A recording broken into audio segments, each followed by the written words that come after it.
anarchy in the streets right now. Has been injured. There's rioting. You've started throwing rocks at police. There's an unjust law is no law at all. Historic St. John's Church set under fire. God. Is this a war going on here? We're really talking about our future. What type of country do we want to be?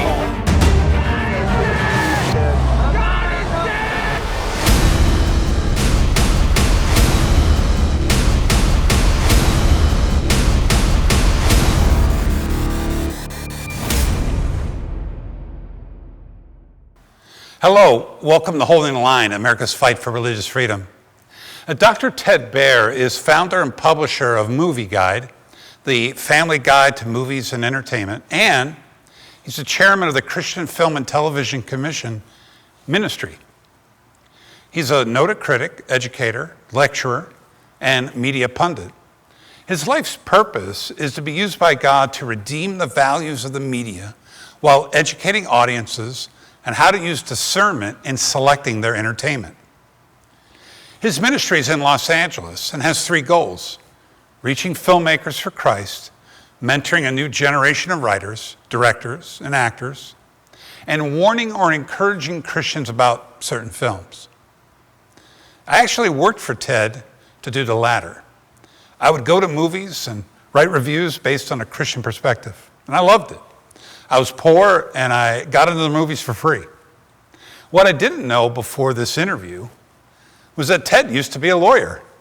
I used to be an attorney with the U.S. Attorney's Office, Southern District of New York, and my son is an attorney. Now, I was an attorney back in the early 70s. So the First Amendment has boundaries to it. You know, there's a great book about this called No Liberty for License. We want everybody to have freedom of speech, but we don't. And the founders never wanted people to have license to do pedophilia, to do, snuff movies, killing people on screen, etc. So all of that has become a different situation in this world. What we've done is turn the First Amendment, which was very sensible, that you had freedom of political speech, freedom to talk whether you're a pastor or anybody else, to talk about your values, your beliefs, and we believe that the truth would come out. In fact, that's a very legal belief, and that comes out of the Old Testament, is that by having 3 or 4 witnesses, the truth comes out. Now we give freedom to what the founders would have said were license and did not fall within the First Amendment. And what people get confused about in the First Amendment is, well, doesn't that allow all pornography, for instance, all pedophilia? It doesn't. There's boundaries to the First Amendment. So just to clarify, from a legal point of view, the First Amendment does not permit license. It permits liberty. I asked Ted about censorship in the entertainment industry, and he broke down the 3 pockets of the industry to help us understand who controls what message. First pocket that everybody pays attention to is the news media. The news media is not responsive to anybody. In fact, it's a lost leader for the networks. At one point during the 90s, they were going to cut out their news divisions of CBS, NBC. They don't make money. They're sort of the socialist bastion, only because they have to be taken care of, the little babies at the networks. The next one are the television shows. And the television shows are by and large governed by the advertisers.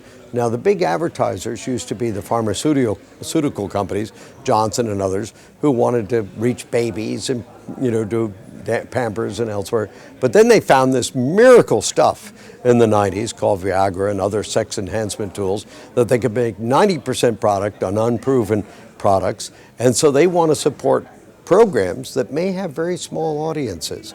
For instance, Game of Thrones, it sounds big at 2 million, but it's not big in a country of 340 million.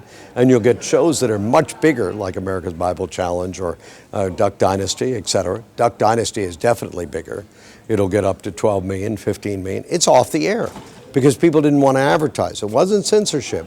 It was the fact that these pharmaceutical makers and the wine bibers and all the rest of them wanted to say, we want to sell our product. It's easier to sell our product on Game of Thrones or some of the salacious programming than it is to sell our product on something where people are trying to do the good, the true, and the beautiful.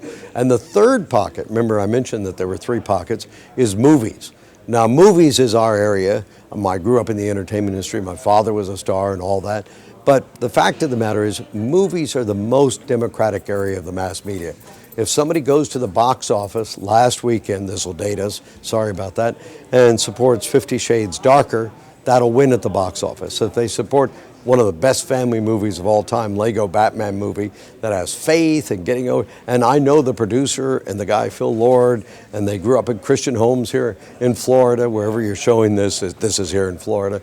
And there's a lot of good things. So when you vote for Lego Batman, you're voting for one candidate. If you vote for 50 Shades Dark, and every week that vote goes on. Now, Ted's focus is on the entertainment industry. And many times we see the content getting worse and worse with very little consideration given towards Christian content. Ted would beg to differ. He sees a trend happening. We did a film summit here at this event where you're filming. We had the former head of William Morris. We had one of the heads of Sony Pictures, you know him. We had some of the top people in Hollywood. A Jewish guy who's one of my favorite people in Hollywood who came. Why do they come? Because every week, 117 to 145 million people go to church, and about 20 to 25 million people go to movies. So the more you reach out, so now what are they doing? They're getting Captain America to go to a cathedral to pray at a funeral. And the two guys who were responsible for that came to our gala, and one of them said, like some people I know, I grew up in the church, but when I came to Hollywood, I gave it up. And when I see your figures that Christian content does better, I want to put more of that in my next movie. I want to do more faith and patriotism. And we find every year, one of the biggest Muslims in Hollywood came to Christ. You know, one of the biggest Chinese film financiers came to Christ. And that's because we get this engagement in saying, how can you reach a bigger audience? They want to understand the audience, and then they hear the good news. So the Hollywood has got this club network, and to be part of this club, you've got to adhere to certain values. Do they believe it? That's the big question. But the fact of the matter is the hostility quite often is in the church. You know, the church abandoned Hollywood in the 60s. Hollywood didn't abandon the church. The three film offices of the church, the Protestant Film Office and the Roman Catholic Legion of Decency, kept movies clean from 1933 to 66. 100% G-rated movies. 1966, you had The Sound of Music, the greatest story ever told. When you take the salt from the meat's going to rot. The head of Paramount Pictures said that. And within 3 years, they went from 100% G-rated to 82% R-rated. You went from 44 million weekly attendance to 17 million. And when I talked to Hollywood, I said, that's a no-brainer. You just restricted admission to the box office. No wonder you lost almost 2/3 of the people that were coming to the box office because you suddenly restricted the admittance to the box office. And you went from the greatest story ever told to the first sex and Satanism film starring the lunatic who thought that he was Satan, Anton LaVey. So, you know, Christians are called to be in the world, to be salt and light, as Sam Ingle, the head of Paramount, said at that time. We took the salt and the meat rotted, and it rotted in 3 years. So what we've done is we've tried to bring the salt back. Now, the good news is that when we started, there was one fellowship group. Now there are over 100 fellowship groups. There are more churches engaged. There are more preachers engaged. Before his time in the entertainment industry, Ted worked as a lawyer and knew very well the leftist groups like the ACLU and how they operated. I've had direct encounter with a lot of these as so-called leftist groups. In fact, I was a card-carrying member of a communist group, the National Lawyers Guild, when we represented the Chicago 7, and I hated Christians. I thought Christians were evil. I grew up outside of the church, and God saved me. So when I look at we always thought the ACLU was conservative because they believed in free speech, and my professor at NYU Law of Constitutional Law became the head of the ACLU, Norman Dorset, and he's still a friend of mine. These people need to know the truth that'll set them free. They are sort of, once in a while, you'll get the ACLU, which the National Lawyers Guild would have never done, picking a case which actually defends somebody's right to free speech in a positive way. And a lot of times you don't get that.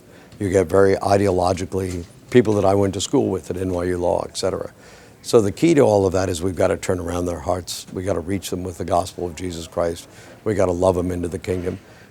I appreciate Ted's optimism about the entertainment industry. He's definitely holding the line and doing his best to keep Christianity engaged in the movie industry. Check out Ted's website, movieguide.org, for interesting articles and reviews of movies. And the fight continues, and you need to be informed. So follow us on Facebook, Twitter, and subscribe to our YouTube channel, and like this video to see more content coming your way. You can also read my book, Holding the Line, America's Fight for Religious Freedom, available on Amazon. Thanks for joining me, and keep holding the line.